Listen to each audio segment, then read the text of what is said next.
Imagine you were tormented all your life by one singular person. You never did anything to justify the hate you received from that person, but still they torment you. You finally manage to escape the torment and to start living a new life. Then one day, during your normal routine, that malicious person seeks you out. You don't know what they want to do to you. Do they want to hurt you more? You run and run and run and run, but the person is still chasing you. Eventually, they catch you and you await your punishment. But something more horrifying happens. Your tormentor apologizes. This imagination is a reality for Shoko Nishimiya. Shoko is a transfer student.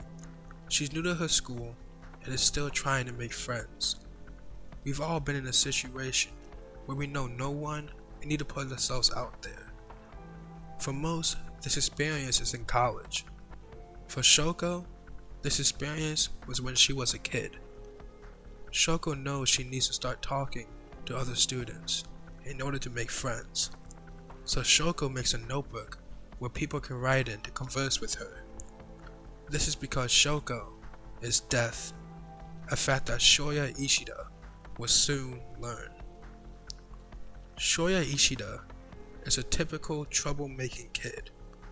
He enjoys base jumping off bridges, he has an older sister that doesn't seem to have time for him, and he has a little crew of friends. Shoya is often bored and tries to find new projects that will work as his entertainment. These projects are often daredevil stunts. The only thing is, his friends are getting tired of the daredevil stuff, and they don't want to do it anymore. Suddenly, Shoya is losing his battle to boredom. Then one day, Shoko is transferred to his school, and Shoya is weirded out and frustrated with how different she is from everyone else. So he tries to take it upon himself to start up a new project to quench his boredom. This project would cause intense agony on multiple people's lives for years to come, but Shoya doesn't know that yet. Shoya's project is to torment Shoko. One of the first things Shoya did to Shoko was to scream in her ear to see if she was really deaf. At first, everyone was shocked by Shoya's actions, but eventually, Shoya got everyone to start doing it. Now, here's the thing about social groups and the schooling system. Often, the person who is the most critical and cruel is the most popular kid. And maybe this is because we're allowing our children to continue to act the way they do, hoping they grow out of it. We've all heard the saying of if a guy or a girl is being mean to you, they probably like you. Not to say that this is true, but the inaccuracy of this statement becomes more evident the older you get, until the point where you realize that this saying is actually a terrible thing to teach children, because it is teaching them to accept cruelty.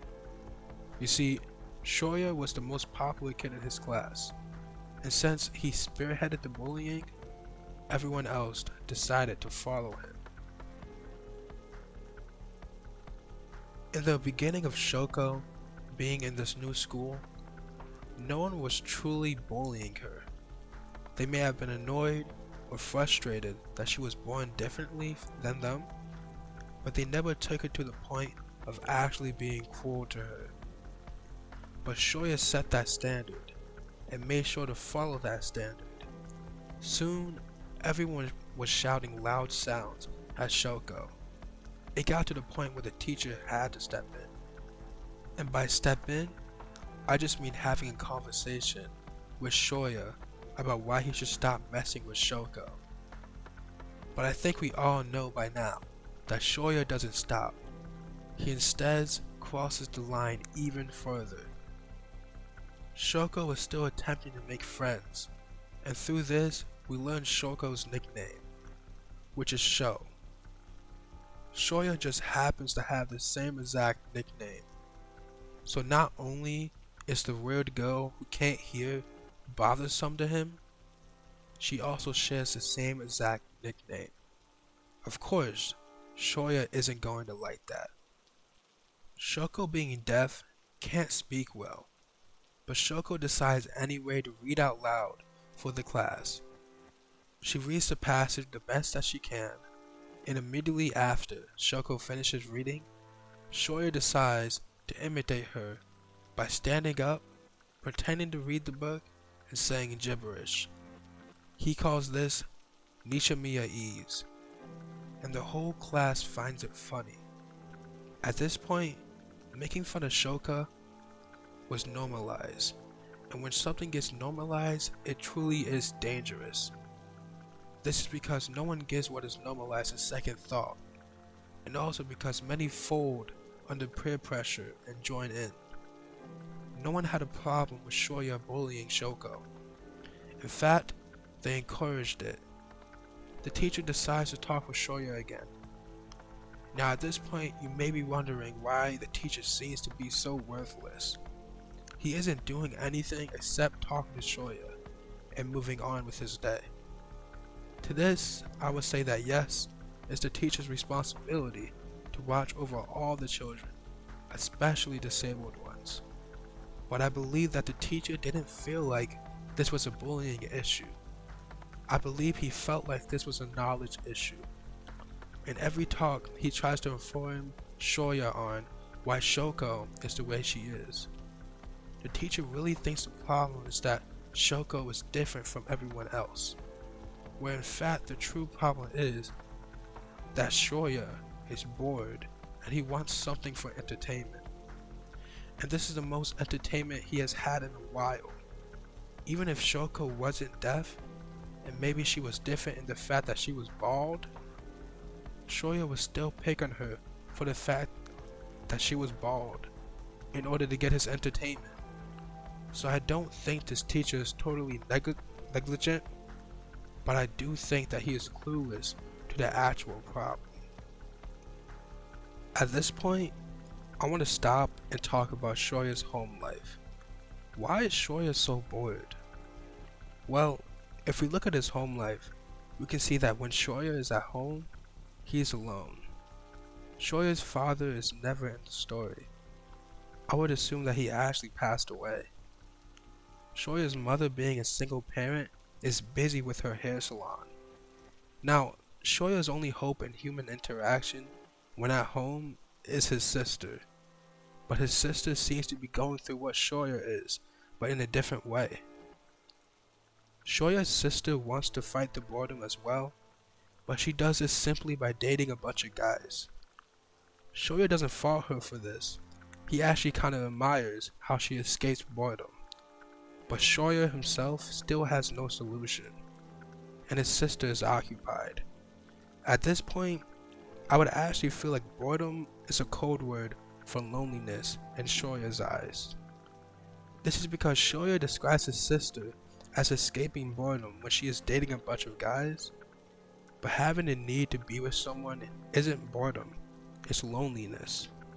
And when Shoya's sister is occupied, his mom is at the shop, and his friends don't want to do the same daredevil stuff they used to, Shoya is left alone. A lot of people can't handle being alone. It often leads to things like depressions and dark thoughts, and maybe Shoya is scared of riding up with those dark feelings, which is why he tries to escape this feeling of boredom, which I would bet is an actual feeling of loneliness.